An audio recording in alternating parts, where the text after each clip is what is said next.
Hey, what's going on? Are you around or maybe even over 40 and been struggling to lose weight? That's exactly where I was at. And so I want to share this video that might help you. I'm not a doctor, not a coach. I'm just a normal guy sharing my journey because there's a ton of information out there, okay? Now, what works for me might not work for you, but maybe it can get you started and you can tweak it to better fit your lifestyle, okay? Now, why is it so hard to lose weight over 40? Well, everything that I've read and YouTube and podcasts, I've been feeling so much information over this last year, really learning a lot about how the body works and how it responds. But it's because our metabolism slows down. And the older we get, the slower it gets. So we really got to pay attention to what, activities we're doing and what we're putting in our body, okay? So what made the biggest difference and what could make the biggest difference? I don't know where you're at. Maybe you just need to lose 5 or 10 pounds. Maybe you need to lose 100 pounds where I was at over a year ago, okay? But number one, it's not diet, it's sleep. Got to get better sleep. We're so used to this fast-paced world, okay? We got to take care of our one and only vessel. We get one shot at this life, right? And I believe we were created for a purpose. And in order to live your most purposeful life, you got to take care of you. Okay, and I wasn't taking care of me. I was getting maybe 5 hours sleep, sometimes less. I've worked in the restaurant business my whole life, and so you work 12, 14-hour shifts, get a few hours sleep, go right back at it, and it's just not healthy. It doesn't give your body long enough to recover to heal itself, and so you really need 7 to 8 hours sleep. And that was one of the first changes I did when starting this journey. Okay, and it really made a big difference. Now, how do you get better sleep? Well, number one, I do have sleep apnea. Okay, so I got me a CPAP machine.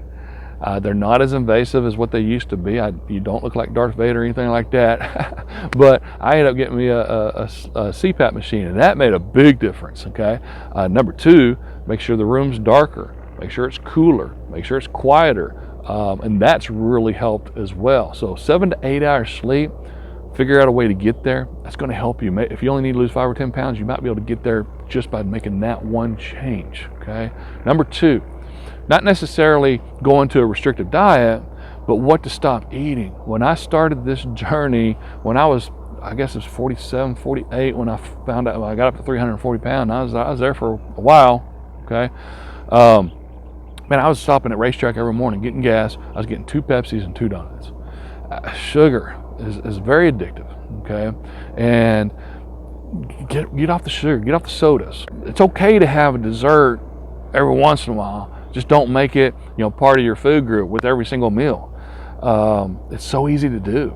Again, I'm in my car all day long. I'm driving, and it's tempting. I at one point, when I was 340, I'm pulling in all these different drive-thrus, getting milkshakes, getting ice cream cones, and still, to this day, I find myself, oh, there's a Brahms. Oh, there's what? Got to stop it. Now, what's helped is I eat, carnivore. I'm not saying you have to go carnivore, but it's mostly beef. It's nutrient dense. It helps keep me satisfied, and it helps manage those hunger pains, those cravings. Okay, it doesn't eliminate it, but it helps manage it. So, but anyway, get rid of the sugars. The processed carbs, it's so easy just to get something on the go, to nuke it, to zap it and take it with you, or to go through a drive-through and get something that's not that healthy for you. Pay attention to kind of what you're eating. But if you make those 2 changes, eliminate the sugars and limit the processed carbs, and again, doesn't mean you can never have it, okay? My routine right now is 5 days, I'm strict carnivore. 2 days, I have a date night, 1 night a week with Sarah, and then after church, we take the girls somewhere to eat, okay? So, and I try to make better choices. Sometimes I just want chips, hot sauce, and enchiladas. If I could never have those foods again, I wouldn't be able to sustain this. There's no way. So, what are you eating, or what are you not eating? That's an important thing. Third thing, get some cardio. Now, doesn't mean you have to go run. I don't run. Hey, I got a lot of respect for the runners. I find it boring, whether it's a treadmill or on the highway, on the road, I don't run. Plus I've always had bad knees. So it's really hard to run when you got bad knees, but I've never enjoyed it. I always hated it when I was playing basketball and they used to make us go run the chains, and it was terrible. But man, a 10-minute walk after you eat will go a long way. That'll be huge. Now, if you want to get more serious in cardio, do some high intensity interval training. Okay, what they've shown is by doing that, not only does it burn more carbs during that session, but it burns carbs throughout the day, into the next day as well. And what is that? What it is instead of just doing like a slow walk, okay, maybe you do a slow walk and then a fast walk and then a slow walk. Or in my case, I use that Max Trainer, that Bowflex Max Trainer.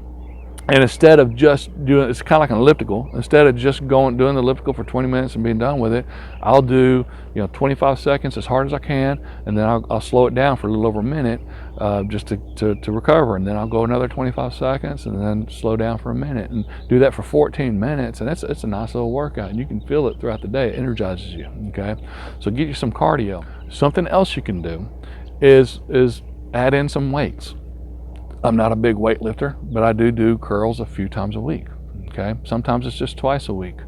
But by doing some weightlifting, they've shown that a lot of people think, oh well, if you're going to add muscle, then that's adding on the weight.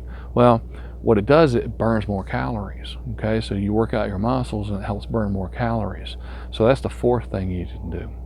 Man, I know it's a struggle. If I can help in any way, reach out. I hope this video helps. I'm talking to myself 10 years ago, because 10 years ago, man, I was starting in my 40s.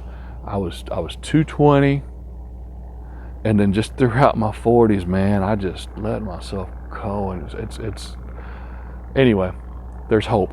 If that's where you're at, hopefully you don't find yourself where I was at 340. But if you're somewhere in between, or maybe you're there or whatnot, I hope this helps. If it did, hit the like button. Subscribe to the channel if you hadn't already. Consider sharing this with others. Okay, and if you are interested in the Carnivore, I have that Carnivore Survival Guide. We'll put a link below. It's just a free, quick start guide. If you want something more detailed, Caitlin and Ellen Weeks did the 30-day Carnivore Diet Challenge. It's got the shopping list. It's got the meal plans, recipes. There'll be a link for that below too. To learn more about the meat-only diet, we'll put a link right here. I hope you have a fantastic day. Until next time, God bless and keep grilling.